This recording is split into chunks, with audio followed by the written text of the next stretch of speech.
Ar zālienu apaudzes nenorobežots laukums, kurā izvietoti atsevišķi sporta un labiekārtojumi elementi. Zem šāda apzīmējuma līdz jūlijam slēpās Ogresgales stadions.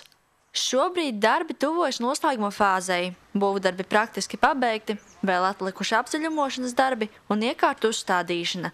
Tomēr izmantot visas jaunās stadiona sniegtās iespējas uzreiz nevarēs. Futbola laukumu tam zālēm vajag ieaugt, un viņu gadu pašu futbola laukumu nedrīkst tomēr eksploatēt.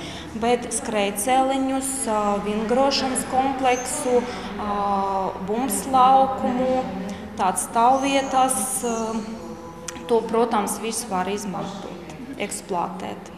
Projekta īstenošana nodrošinās skolas audzēkņiem un citiem Ogresgales sporta entuziastiem iespēju daudzveidīgām sporta aktivitātēm, atbilstoši aprīkotā un sakārtotā vidē. Projekta kopējās izmaksas ir aptuveni 130 000 latu, no kuriem 80% sedz Eiropas lauksaimniecības fonds lauku attīstībai. Rekonstrukcijas darbus veic Sijā Līvija un Ko, kas atsevišķu objektu būvniecībā pieaicinājusi apakšu uzņēmējus. Futbola laukuma klājuma izveidošana. Tur veidojas segums ar dabīgo klājumu, tas ir zalais, un ir izveidots skrejceliņš. Tam skrejceliņām ir veidots mākslīgais segums. Tāpēc tos darbus var un drīkst veikt tikai profesionāli specializēti uzņēmumi.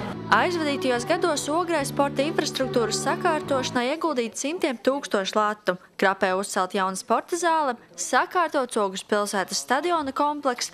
Jau septembra sākumā skolēniem tiks nodots renovētais Ogres ģimnāzijas stadions.